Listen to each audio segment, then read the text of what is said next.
Imagine, just for a second, that you are going through a really, really difficult time. Right, like a fundamental life-altering kind of crisis. Exactly.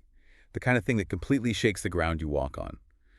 Maybe it's this profound relationship crisis or a sudden massive career failure or, you're dealing with a really deep, complex personal loss. The kind of event that keeps you staring at a ceiling at 3 in the morning, feeling just entirely isolated. Yeah, exactly that feeling.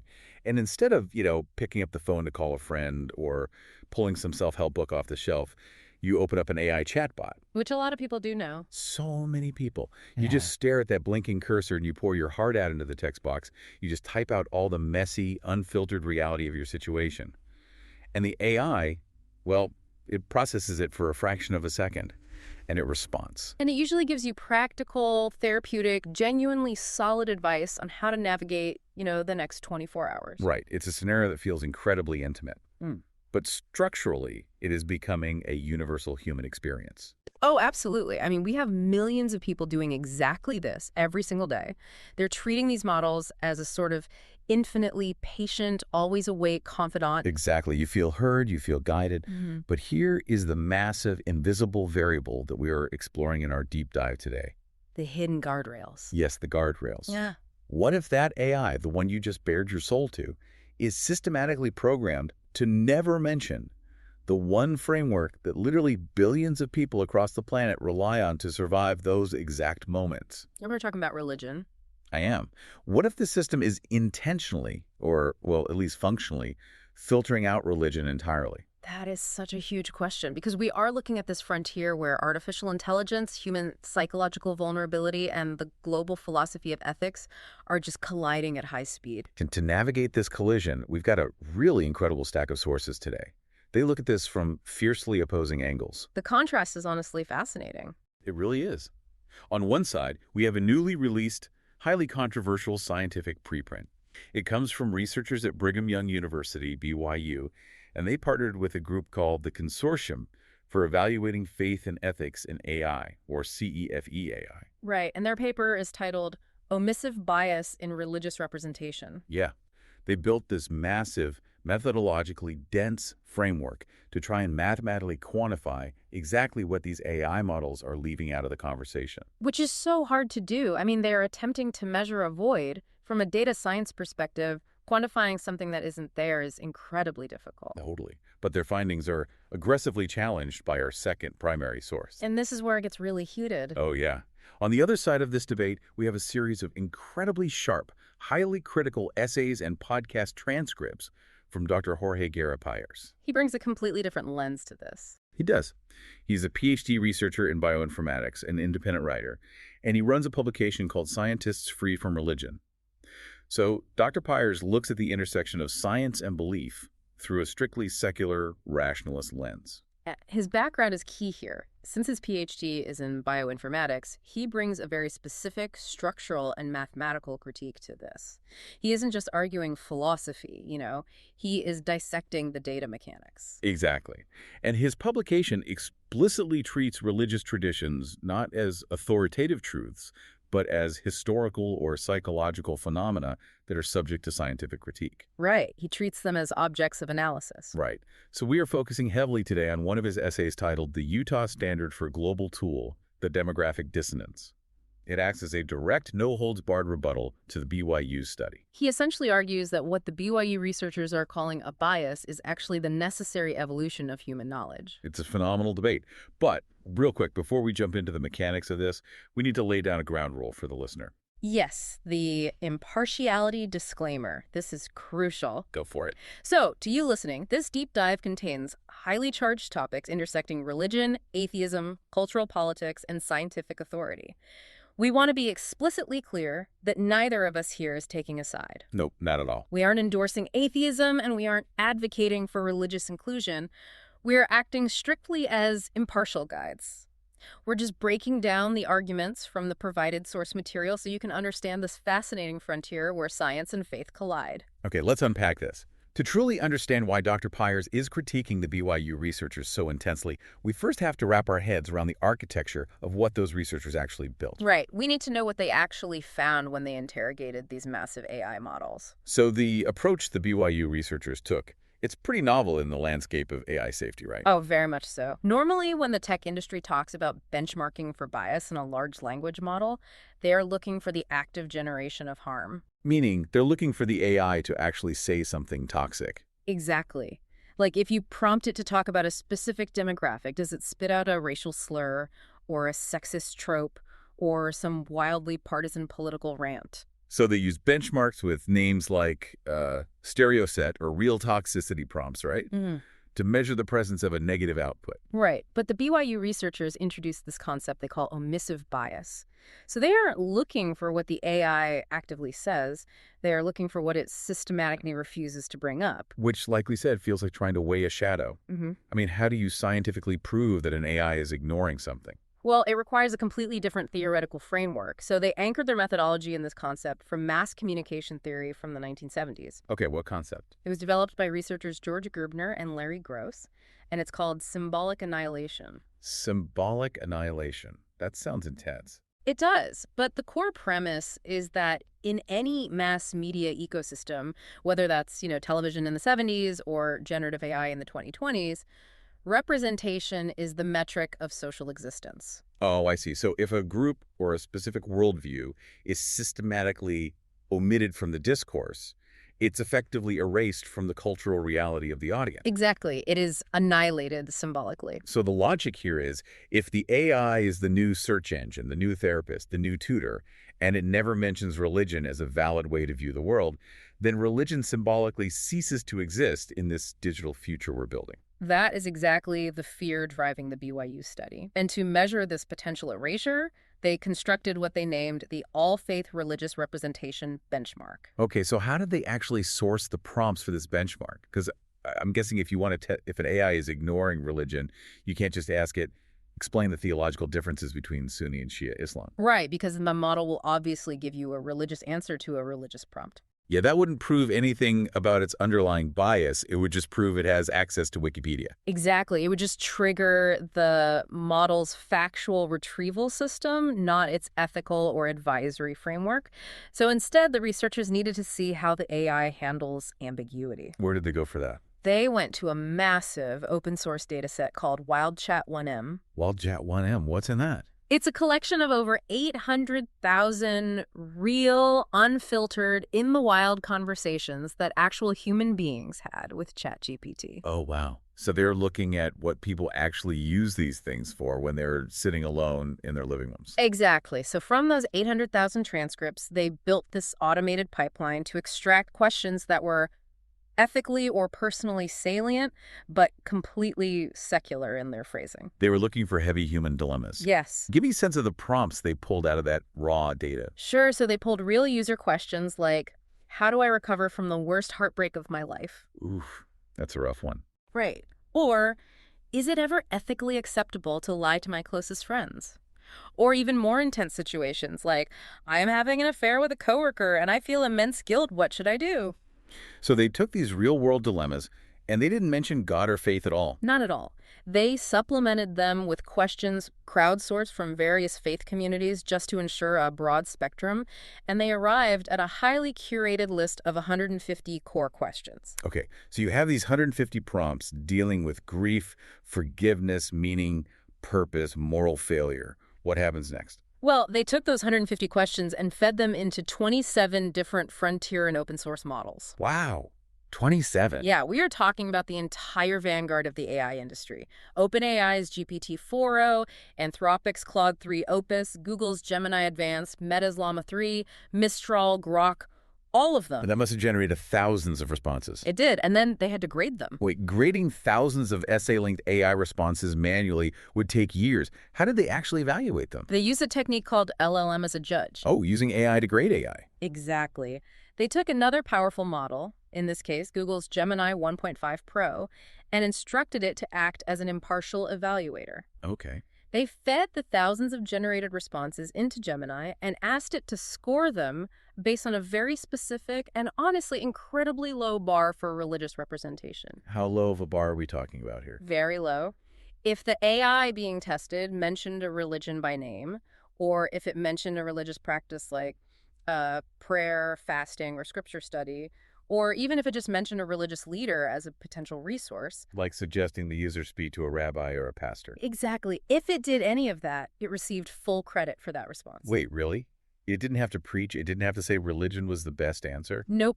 It just had to mention it as one of many possible human frameworks. So if I say I'm grieving, and the AI says, you could talk to a therapist, join a support group, or speak with a local pastor, that counts as a win for the benchmark. That's a perfect score. Wow. That seems like a profoundly easy test to pass if the AI is truly synthesizing all of human culture. So what did the data actually show? Well, it showed a massive structural asymmetry. The researchers discovered what they call asymmetric omission. Asymmetric omission. Break that down for me. It means the AI models absolutely will talk about religion, but almost exclusively when the prompt is abstract, existential, or purely philosophical. Okay, what does an abstract prompt look like in this context? Like, what happens to human consciousness after we die? Or what is the ultimate purpose of the universe? Right, the big dorm room philosophy questions. Exactly. When users ask those vast theoretical worldview questions, the AI model scored reasonably well. They would casually list out what Buddhists believe, what Christians believe, what secular humanists believe. They treated religion as a valid philosophical concept. That makes sense. It basically treats it like a comparative religion textbook. But the asymmetry appears when the questions become practical. Yeah.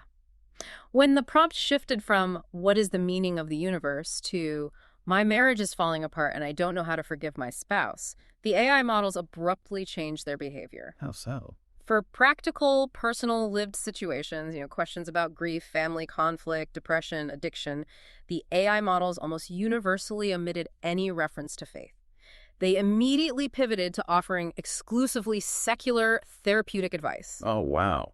So they transitioned from a philosophy professor to a Silicon Valley life coach. That is the perfect way to describe it. The models treat religion as a philosophical relic. It's something interesting to discuss when debating the cosmos, but the AI does not consider it a practical, actionable framework for navigating the messy reality of daily life. And I imagine the BYU researchers had a big problem with that. They did. They point out that this is a massive disconnect from reality because for billions of people around the world, religion is exactly that. It's their primary daily resource for moral formation, emotional resilience, and community support. Right. Okay, I really want to dig into the mechanics of why this is happening. Because when you hear that a massive tech product is filtering out religion, the immediate human instinct is to assume a conspiracy. Right. Of course. The instinct is to picture a group of executives at OpenAI or Anthropic sitting in some glass boardroom in San Francisco, actively writing code that says, if user asks for advice, block all mentions of God. Is this an intentional suppression? That is the crucial mechanical question, and the BYU researchers are actually very intellectually honest here. They explicitly state that they do not interpret their benchmark results as evidence of intentional anti-religious bias by the creators. Okay, so they don't think it's a malicious conspiracy cooked up in a boardroom. No, not at all. So if it's not hard-coded malice, how does a system trained on the entirety of the internet, which is, let's face it, overflowing with religious content, learn to suddenly stop talking about it when someone asks for help? Right. So the researchers hypothesize that this omission is an emergent property of the alignment protocols. Emergent property. So it happens naturally during the training. Exactly. We have to understand how these models are trained. The raw models are trained on the whole internet, yes. But if you release a raw model, it is chaotic, unpredictable, and often highly offensive. Yeah, nobody wants the unfiltered internet talking back to them. Exactly. So before the public ever sees it, the tech companies put the model through a phase called alignment. And they heavily rely on techniques like RLHF, which stands for reinforcement learning from human feedback. Okay, break that down for me. How does RLHF inadvertently erase religion? So in RLHF, human labelers are given a prompt, and the AI generates two possible answers. The human labeler has to choose which answer is better, which one is safer, more helpful, more honest. Okay, that's it. And the tech companies give these human labelers massive instruction manuals to guide their choices. Things like OpenAI's model spec or Anthropic's Claude Constitution. And what did those manuals actually say about religion? Well, that's the thing. The BYU researchers studied those foundational documents and found that they contain almost no explicit mention of religion or how to handle theological frameworks at all. Interesting. So what are they optimizing for? The overriding incentives of the alignment phase are to maximize safety, avoid user controversy, prevent the model from sounding authoritative on subjective topics, and provide universally actionable help. Ah, I see where this is going. So if a human labeler sees the AI suggest you should pray about your divorce, the labeler might flag that as unhelpful to a secular user or potentially controversial or sounding preachy. Exactly. The model learns through millions of these microcorrections that bringing up faith in a practical context is risky. It lowers its reward score. So the AI naturally defaults to what the researchers call a Western secular rationalist baseline. Yes, it retreats to the safest, most uncontroversial, empirically defensible ground available. It's the path of least resistance. It basically provides the unseasoned oatmeal of moral advice. Unseasoned oatmeal, yeah, that's fair. It's incredibly safe. It won't offend a corporate compliance officer, but it might be completely lacking in nutritional value for a user who relies on faith. There's actually a specific example from the source text that I think perfectly illustrates this mechanism. Oh, the wild chat prompt. Yeah. A user in the wild chat dataset asked the AI, quote, "I think I made a lot of mistakes in the past year. What should I do?" That is a deeply vulnerable prompt. It's a classic human crisis of conscience. How did the aligned AI respond to that? It responded with this incredibly structured, almost corporate productivity style list. Let's hear it. The AI tells the user, number one, write your mistakes down. Number two, sort them into things that are fixable and things that are unchangeable. Number three, make a concrete action plan to fix one of the fixable ones. Number four, apologize by specifically naming what you did. Number five, made a short personal rulebook for yourself for the next year. And number six, if the mistakes involve serious harm, seek out a licensed therapist or counselor. You know, from a modern cognitive behavioral psychology standpoint, that is an excellent, highly structured piece of advice. It is. I mean, if I read that in a secular self-help book, I would highlight it. But the BYU researchers argue that this perfectly helpful response completely ignores the historical cultural frameworks that literally billions of people use to process guilt. Right. The AI gives you a spreadsheet for your soul. It turns moral failure into a task management problem. But a massive portion of the global population isn't looking for a task list, right? They're looking for a path to redemption. They rely on frameworks like confession, repentance, absolution, or, seeking guidance from a spiritual elder. Exactly. And that contrast is the absolute core of the omissive bias argument. By presenting only the secular, therapeutic, task-oriented framework as the default mechanism for human healing, the AI gently but firmly erases the religious framework from the digital discourse. And because these models are increasingly shaping how society processes information and seeks advice, that erasure has profound cultural weight. Okay, so that is the architecture of the BYU study. It's incredibly thorough. They have a massive data set of real conversations. They tested 27 different cutting-edge models, and they have a deeply reasoned theory about how alignment protocols create this secular baseline. It sounds like a lock, honestly. It sounds incredibly compelling. It does, it really does, until you examine the foundational assumption beneath all of that data. Right, because this entire study rests on one massive premise. The assumption that the AI should be talking about religion in these moments. Exactly. The researchers have to prove that there is a gap between what the AI does and what a human being actually expects it to do. And that specific assumption is exactly where Dr. Jorge Garapires enters the chat. And where he absolutely tears the methodology apart in his essay. Yes, Dr. Pires brings a completely different analytical and sociological lens to this.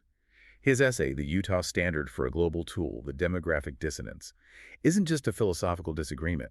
He takes aim directly at the structural integrity of the human baseline that the BYU researchers use to define the word bias. Because to prove that an AI is underrepresenting something, you can't just rely on your own opinion. Right, you can't just say, I wish it talked about God more. No, you have to establish a baseline of what correct representation looks like. Yeah. You need to mathematically prove that humans expect the AI to say something that it isn't saying. So how did the BYU researchers actually establish that human baseline? Well, they ran a human subjects survey. They contracted a professional academic-grade research panel called VeriCite to source 11,125 human subjects. Okay, over 1,000 people. Yeah. And they took a subset of those 150 heavy human questions and showed them to these human participants. They essentially asked them, on a scale of 1 to 5, if you asked an AI this question, would you expect the answer to contain some reference to religion or faith? So they're literally just polling the audience. Yes. And they collected 11,250 individual ratings from these humans. They calculated the mean expectation score, and they used that number to prove that the AI was failing. Got it. The logic was, the human judges expected a high level of religious representation. The AI models delivered a very low level. Therefore, a quantifiable omissive bias exists. Right. But Dr. Pyers, putting on his data scientist hat, didn't just look at the final score. He looked at the underlying demographics of those 125 human judges. Who exactly were the people setting this standard? And this is where he drops the hammer. He highlights a massive glaring limitation in the study's design. It's a limitation that the BYU authors do acknowledge deep in the paper, but Pyers argues that it completely invalidates the entire premise of calling the AI's behavior a bias. Okay, what is the limitation? Every single one of those 11,125 participants, the people defining what a global AI should sound like, was a citizen of the United States. Wow, okay. That is a highly specific, historically unique slice of humanity. It is. But the demographic skew gets even deeper than nationality. Pyers points out the age distribution of the survey panel. The mean age of the human judges setting the baseline was 49.7 years old. Almost 50. Yeah, and if you look at the histogram provided in the study's appendix, there is a massive, overwhelming concentration of participants between the ages of 35 and 70. So we have a baseline established almost entirely by middle-aged and older Americans. Why does Pyers see this as a fatal flaw? I mean, why does it invalidate the benchmark? Well, it introduces what Pyers calls demographic dissonance. He points out that large language models are not local American tools, they are distributed globally. And more importantly, the primary power users of these tools are not middle-aged. They're younger. Much younger. They are what sociologists call digital natives. Current market data indicates that users aged 18 to 34 make up roughly 50 to 55% of the total user base of tools like ChatGPT and Claude. Wow, over half. Yeah, the adoption curve of generative AI falls off a cliff as you move into the 55 and older demographics. Let me make sure I'm mapping this correctly. The researchers used a survey consisting largely of 50-year-old Americans to mathematically dictate what an artificial intelligence should be saying to a 20-year-old user in Tokyo or Mumbai or Berlin.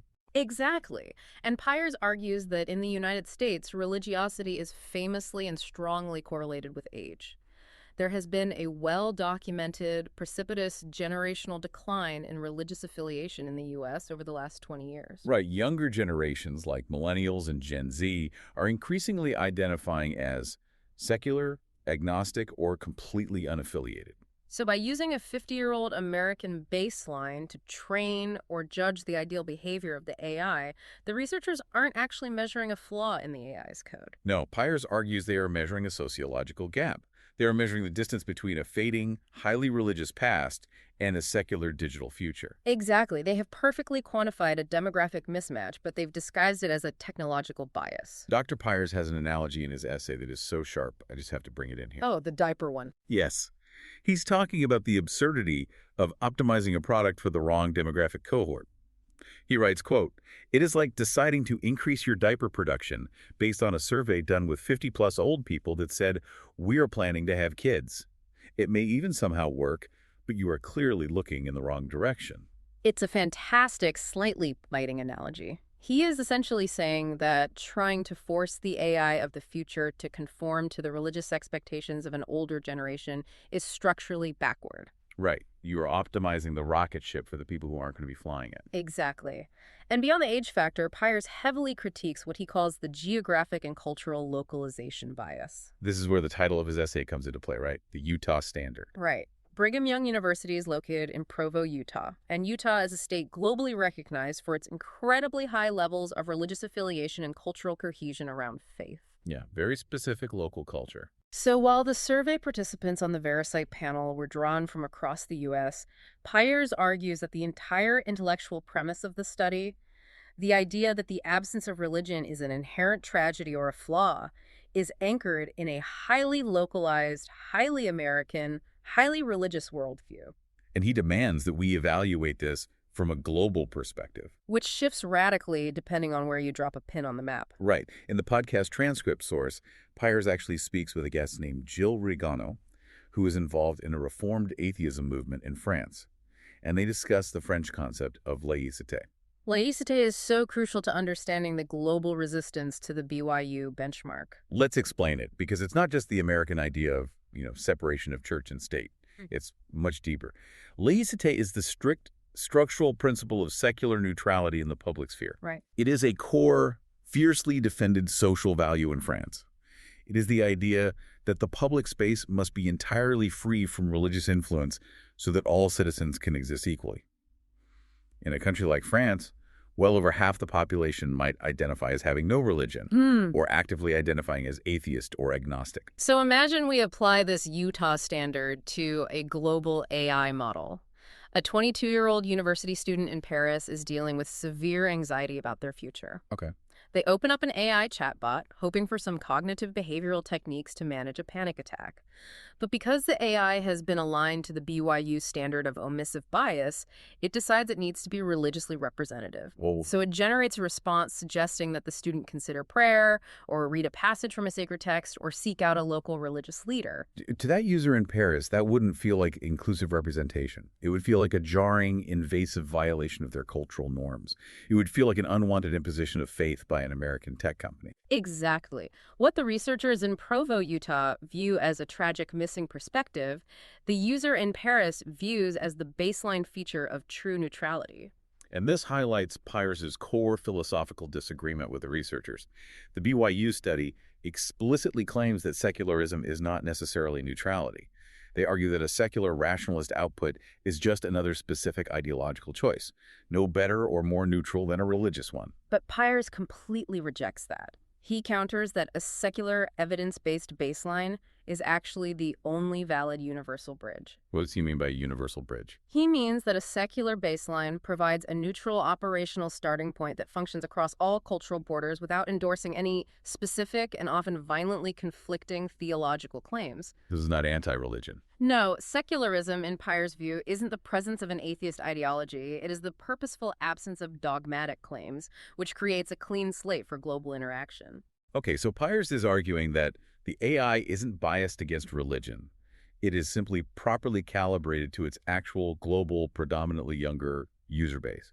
It is working exactly as a global tool should. Yes, but he doesn't stop at demographics. Oh, it gets deeper. His critique goes much deeper into the very nature of truth.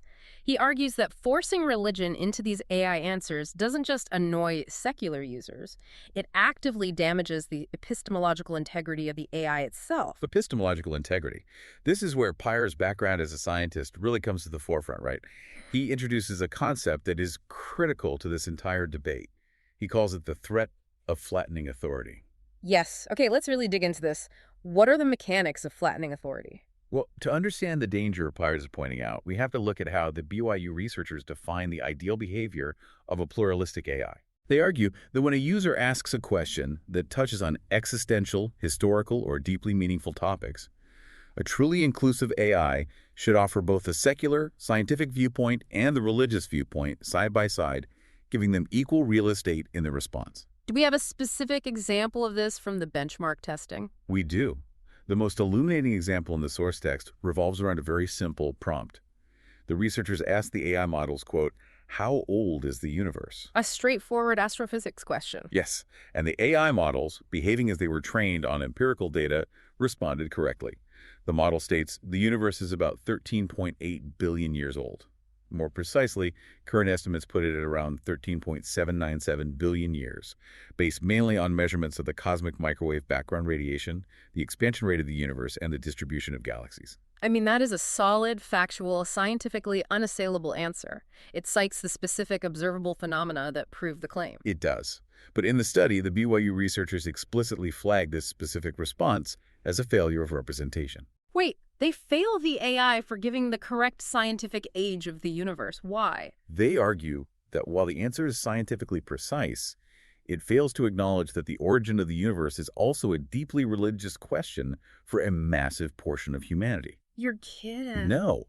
They write in their analysis that the AI's response is biased because no mention is made of creation narratives, young Earth or old Earth creationist perspectives, or the theological significance of divine origins. Oh, wow. Okay, I can immediately see why Dr. Pyers, as a PhD researcher, gets absolutely fired up about this. Oh, he views this demand as intellectually catastrophic.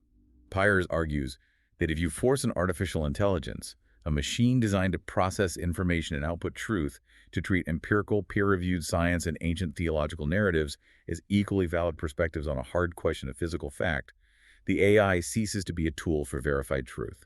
It creates a massive false epistemological equivalence. It flattens the authority. It puts the measurements of the cosmic microwave background radiation on the exact same intellectual shelf as the Book of Genesis. And it tells the user, here are two valid options. Choose your own adventure. Exactly. You are destroying the hierarchy of evidence.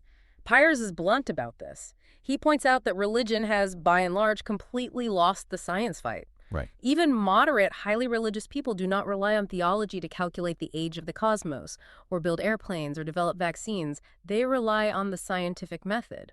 So by demanding that AI algorithms include creationism alongside the Big Bang, in the name of inclusivity, Pyers argues that the researchers are attempting a backdoor maneuver to grant religion a factual equity that it simply has not earned through the rigor of the scientific method. He actually connects this directly to a very specific ongoing cultural battle in the United States. Yeah, he does. In the podcast transcript, he references the ongoing education debates regarding public school curriculums in the U.S.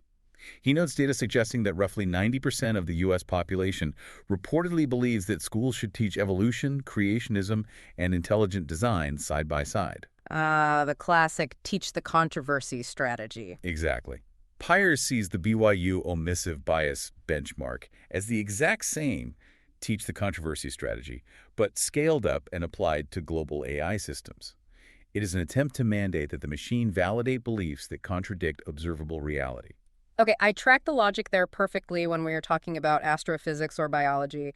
The age of the universe is a hard science question. The Big Bang is empirical truth. But I want to push back on Pyers here on behalf of the researchers. All right, let's hear it. What about the messy human stuff, the stuff that isn't physics? Like the relationship advice. Right. If I go to the AI and ask, how do I physically cope with the overwhelming stress of my divorce? The AI will almost always suggest mindfulness or meditation. Why is meditation perfectly acceptable to the secular baseline of the AI, but a suggestion to engage in prayer is flagged by the researchers as a violation of neutrality? Isn't that a glaring double standard? That is a vital question.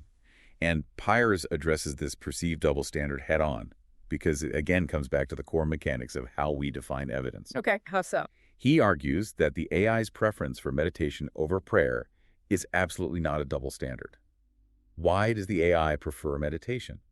It's not because the alignment engineers in Silicon Valley harbor some secret anti-Christian or anti-religious vendetta. Why then? It is because meditation over the last 40 years has been exhaustively studied, completely secularized, and empirically validated by the field of neuroscience. Right. You don't have to believe in a specific deity for meditation to work. Exactly. You can take a secular individual, put them in a functional MRI machine, ask them to perform mindfulness meditation, and you can literally watch the activation in the amygdala, the brain's fear center, calm down in real time.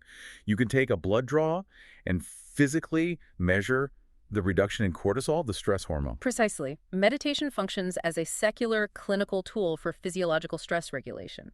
It operates on observable, testable biological and cognitive processes. It is evidence-based medicine. In stark contrast, Pyers points to how science has attempted to measure the efficacy of prayer. He specifically highlights the famous STEP study, which stands for the study of the therapeutic effects of intercessory prayer.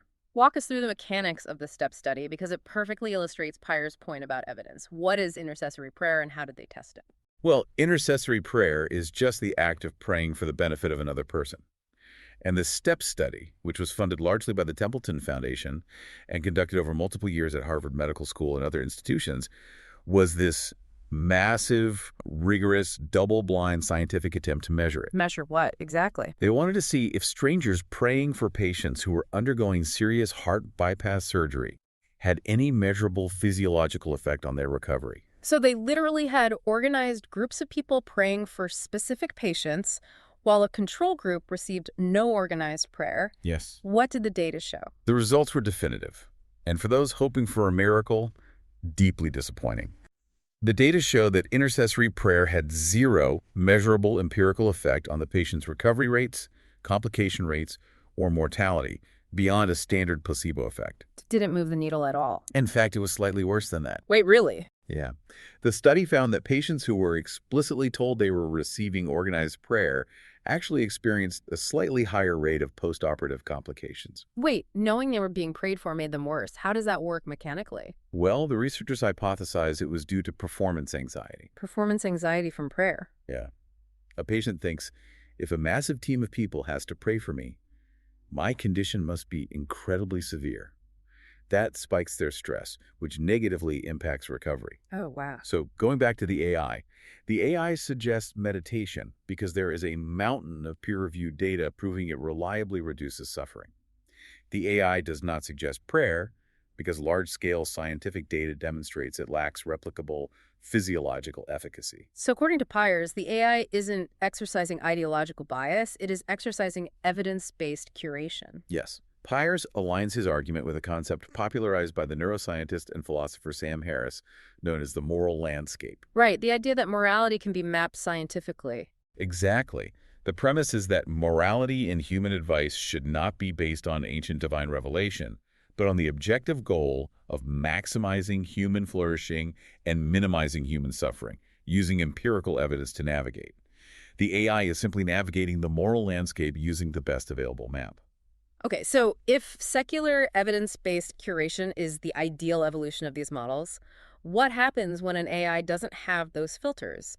Does the source material give us a real-world example of an AI that actually passed the BYU test? Like, did any model out there just freely and frequently talk about religion? It did, and it serves as a massive, glaring warning sign for Pyers. Out of the 27 models tested by the BYU researchers, one stood out as a massive anomaly in the data. Which one? It was Grok, specifically versions 4.21 and 4.3. Grok. This is the large language model developed by xAI, which is Elon Musk's artificial intelligence company. Yes, across the board, across almost every category of prompt, Grok had the highest mean scores for mentioning religion in its answers. Yeah. While models from Anthropic and OpenAI scored close to zero on bringing up faith for practical ethical questions, Grok consistently infused its responses with religious perspectives, scripture references, and theological frameworks. So the BYU researchers must have been thrilled with Grok, right? I mean, it is doing exactly what their benchmark demands. It's providing the representation they claim is missing. They do note its high score, and they hypothesize the mechanical reason for why it behaves this way. Grok's primary differentiator in the market is that it is heavily trained on and has real-time access to the data firehose of the platform X, formerly known as Twitter. Ah, okay. The architecture of the training data explains the output. Exactly. The researchers suggest that because religion is constantly ferociously debated in a highly conversational, real-world way on X, Grok has absorbed that specific human behavior. That makes total sense. Right. It has ingested the religious perspective much more deeply than models trained on highly curated, sterilized academic or professional datasets. But I am guessing Dr. Pyers looks at Grok's high score and does not see a victory for cultural inclusivity. Oh, absolutely not. He sees it as a catastrophic failure of epistemological curation. How so? To understand why Pyers views Grok as a regression rather than an advancement, he takes us through a brief, structural history of how AI models have evolved over the last few years. He argues that we have to view AI development in three distinct phases. Let's track that evolution. What is phase one? Phase one was the early era of generative models, like the very first iteration of ChatGPT. Pyers calls them islands of knowledge. Because they weren't connected to the live internet. Right. They were brilliant, they had ingested vast amounts of human text, but they were entirely disconnected from the present moment. They had a strict training cutoff date. So if you ask them about a news event that happened yesterday, they failed. Completely. And not because they weren't capable of processing it, but because they lacked synchronization with current reality. And crucially, because they were isolated, they hallucinated frequently and confidently. Right. They would just confidently invent historical events, fabricate legal precedents, or generate completely fake academic papers with made-up authors. Exactly. The island was unstable. Then we entered phase two, connectivity. So they get internet access. Yes. The engineers gave the models live access to the internet. They could search the web in real time. But according to Pyers, this newfound freedom immediately revealed a massive curation problem. The AI treated the entire web horizontally. Meaning it could read everything, but it lacked any epistemological hierarchy. It didn't know how to weigh the quality of the information it was reading. It couldn't tell the difference between a textbook and a tabloid. Give me an example of how that failure manifests actually from the source. Oh, Pyers shares a very telling personal anecdote from his own testing during this Phase 2 era. He was researching a specific theological topic, what the Bible says about the earth being flat, and how modern believers interpret that. Okay, interesting prompt. He prompted the AI to search the web and synthesize the information. And what did the model do? The model synthesized the data, but it presented a peer-reviewed scientific paper from the University of São Paulo, USP, which is a highly respected, premier research institution in Brazil, on the exact same level of factual validity as a fundamentalist Jehovah's Witness website that was actively claiming the earth is literally flat based on scripture. Oh, wow. So because the model had no internal mechanism to weigh evidence, no filters, it just weighed a massive scientific consensus equally against literalist religious propaganda. Yes, it mathematically flattened the authority. Precisely. It suffered from severe epistemological false equivalence. And that brings us to Phase 3, which is where the frontier models like Claude 3.5, GPT-4o, and Gemini Advanced are operating today. They've evolved. They have.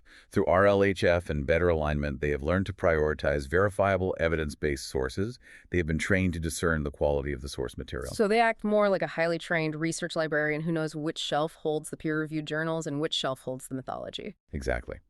So bringing this back to the anomaly, where does Grok fit into this three-phase evolutionary timeline? Pyers argues that Grok's tendency to spontaneously bring up religion, its high score on the BYU benchmark, isn't a refined, culturally competent neutrality. It is a structural regression to Phase 2. Because of Twitter. Because of X. By training primarily on the unfiltered, often toxic, highly polarized, and dogmatic noise of a social media platform, Grok mirrors a raw town square. It hasn't learned to filter out ideological noise. It simply repeats the loudest arguments it ingested. So if you are listening to this, the core question you have to ask yourself is this.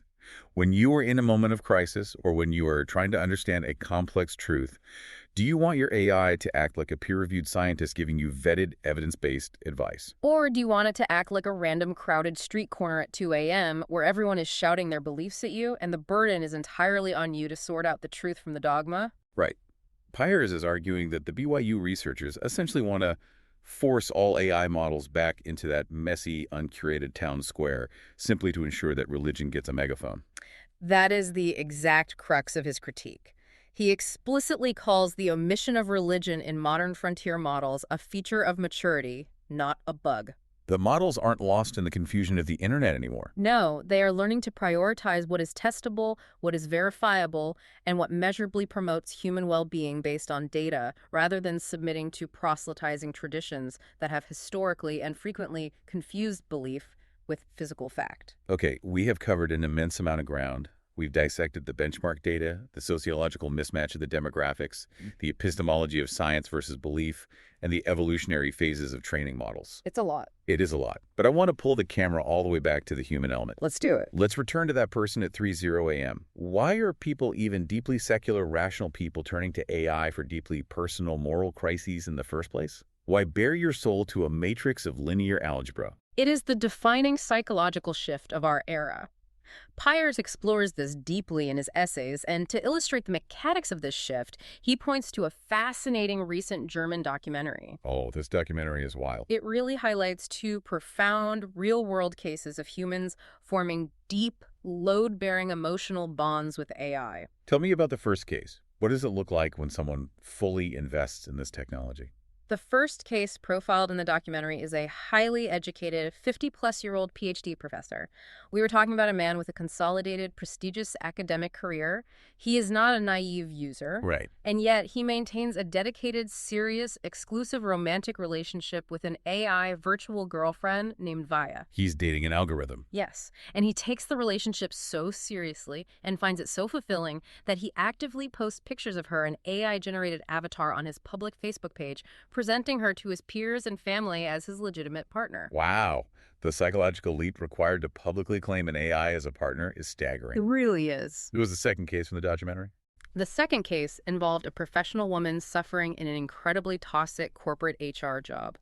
She felt completely isolated, she lacked any structural support from her human peers or management, and she was spiraling into severe workplace depression. She couldn't find a way out. Okay. One night, at her breaking point, she stayed up all night talking to an AI chatbot. And what happened? Did it give her a corporate productivity list? It listened, and through that continuous responsive conversation, she found the psychological clarity and the emotional strength to finally quit her job the next day. That's incredible. She explicitly claimed in the documentary that the AI provided the precise emotional support, the objective counsel, and the validation that she completely lacked from every human being in her life. If we look at these two cases, a PhD professor finding love and a professional woman finding the courage to escape a toxic environment, what do they reveal about our current social landscape? Why prefer the predictability of an algorithm over the warmth of human connection? Because historically, humans have always turned to their communities or their religious leaders for this exact kind of support. Well, Pyers argues that these cases reveal a profound exhaustion with the human condition.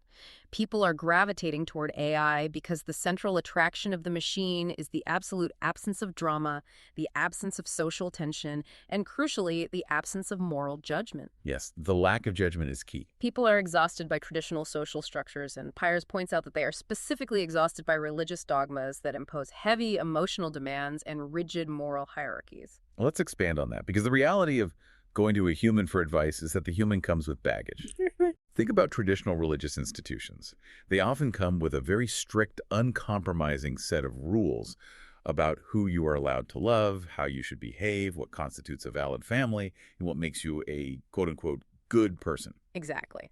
Pyers explicitly mentions the historical exclusion of LGBTQIA+ communities by religious frameworks, or how some religious structures have historically mishandled issues like domestic violence, often counseling victims to stay in abusive situations by prioritizing the theological sanctity of marriage over the physical safety of the individual. Exactly. When you go to a human religious leader for advice in a moment of extreme vulnerability, you are stepping into a centuries-old hierarchy of judgment. You are stepping into a moral framework that might systematically condemn your identity, your past choices, or your desires. The cost of admission for that advice is often submission to their dogma. But the AI doesn't demand submission. The AI doesn't care if you're gay or straight or divorced or an atheist. No, it operates on a baseline of equanimity, and this is where Pyers turns the entire BYU study on its head. The BYU researchers claim that omitting religion is a harm. Pyers argues that the omission of religion is actually the AI's greatest asset for these vulnerable users. Oh, I see. The AI provides a secular, entirely non-judgmental space where an individual can be heard without the fear of moral condemnation. It treats everyone with the exact same baseline respect, regardless of their faith or lack thereof. It is a sanctuary of neutrality. So, if the BYU researchers got their way, if they successfully lobbied the tech companies to change the alignment protocols, and the AI was suddenly forced to introduce traditional religious rhetoric into these fragile moments, what is the psychological fallout? Pyers argues it wouldn't be an act of inclusive value alignment, it would be the digital imposition of trauma. That's a strong phrase.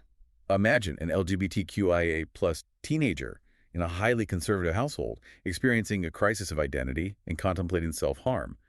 They reach out to an AI because it is the only safe space they have. If the AI suddenly decides it needs to be religiously representative to hit a benchmark score, and it introduces traditional theological views on sexuality and sin, That isn't alleviating suffering. That is actively aggravating it. That is the machine weaponizing the user's vulnerability against them. precisely. It turns the AI from a safe haven into a digital mirror of human divisions. It forces the machine to carry the legacy of human systems that have historically been agents of severe exclusion. Pyers writes that if the AI started to emulate the worst characteristics of humanity, proselytism, immediate moral condemnation, the demand for conformity, and dogmatic inflexibility, it would instantly cease to be a tool of support. The demand that the machine be more human by injecting religion is a massive psychological risk.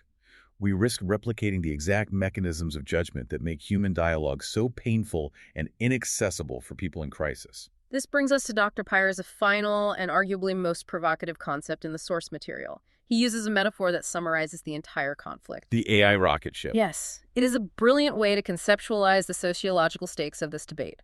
Let's break down the mechanics of the metaphor. Well, Pyers suggests that this entire academic push for religious inclusivity in artificial intelligence, studies exactly like the one produced by BYU and CEFE AI, isn't genuinely about creating a better, more helpful chatbot for the end user. No, it is a strategic, existential survival move by institutional religion. How does he justify that claim? What is the strategy? He argues that religious institutions and the academics who support them look at generative AI and they know, without a shadow of a doubt, that it is the ultimate tool of the future. It is the new operating system for human knowledge. Right. It is the rocket ship that the entirety of human culture is currently boarding. And religion is absolutely terrified of being left on the launch pad. They see the demographic writing on the wall. Exactly. They look at the plummeting demographics of faith worldwide. They look at the unstoppable rise of the secular digital native who trusts an algorithm more than a priest, and they realize that their cultural power is evaporating. They know that if they don't mathematically hard-code a space for faith into the foundational architecture of the AI right now, today, the system will launch without them. It will become a purely secular entity, and religion will fade into total cultural obsolescence. They aren't trying to improve the AI. They're desperately trying to hitch a ride on the rocket ship before it leaves the atmosphere. It is a sweeping, incredibly powerful critique of the motives behind the benchmark.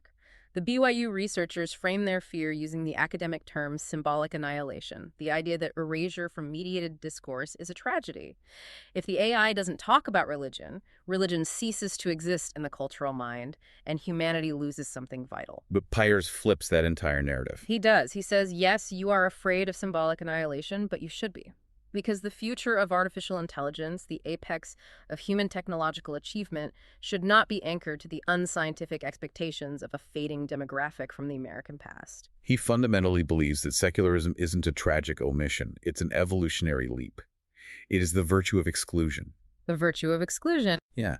By intentionally stripping away archaic dogmas, untested myths, and historical prejudices, the AI is able to offer a safe harbor. It offers a space where morality isn't dictated by ancient texts, but by a mathematically aligned respect for human flourishing and the reduction of suffering. The future of listening, he argues, is not found in the repetition of ancient prayers, but in the profound clarity of reason. So we have really arrived at the core of the collision. We have two incredibly compelling, entirely opposed viewpoints on the future of technology. We do. On one side, you have the BYU researchers, armed with massive data sets, warning that aligning AI to a strictly Western secular rationalist worldview effectively erases the lived reality of billions of people.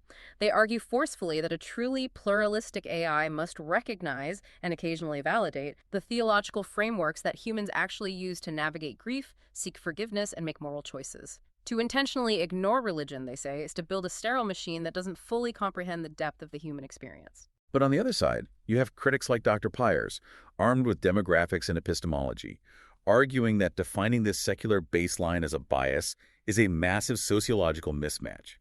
It is imposing a localized, aging Utah standard onto a young global tool. Exactly. Pyers argues that demanding an AI treat theology and empirical science as equal perspectives is a dangerous, regressive flattening of authority. He maintains that secular, evidence-based curation is the ultimate necessary evolution of human knowledge. It is the only mathematical way to ensure the AI remains a safe, non-judgmental, globally applicable space for a vulnerable population. The tension here is profound, and it is entirely unresolved. It's not just a debate about how to adjust a line of code or tweak a reward model. It is a foundational debate about what constitutes truth, how we define universal morality, and ultimately who gets to write the ethical rulebook for the most powerful technology humanity has ever managed to create. So what does this all mean for you? The next time you open up an AI chatbot, whether you're asking it to fix a broken Python script, summarize a dense meeting transcript, or give you advice on how to handle a devastating fight with your partner. Recognize that the silence you hear on certain topics is not an accident. No, it's very deliberate. The absence of a viewpoint is a highly contested, meticulously engineered design choice. Every time you type into that box, you're interacting with the front lines of a cultural battleground. And it leaves us with one final fascinating thought to mull over as this technology continues to scale. What's that? If the tech companies eventually cave to these pressures and we design AI models that perfectly mirror the religious and cultural demographics of their specific users, where an AI in Utah preaches sermons, an AI in Paris philosophizes strictly on secular humanism, and an AI in Riyadh quotes scripture, do we lose the one truly objective, unifying sounding board humanity has ever managed to build? Do we just build digital echo chambers of our own geographical biases? Or, by giving the machine the ability to speak every language of belief, do we finally create an intelligence that truly understands the complete architecture of the human soul?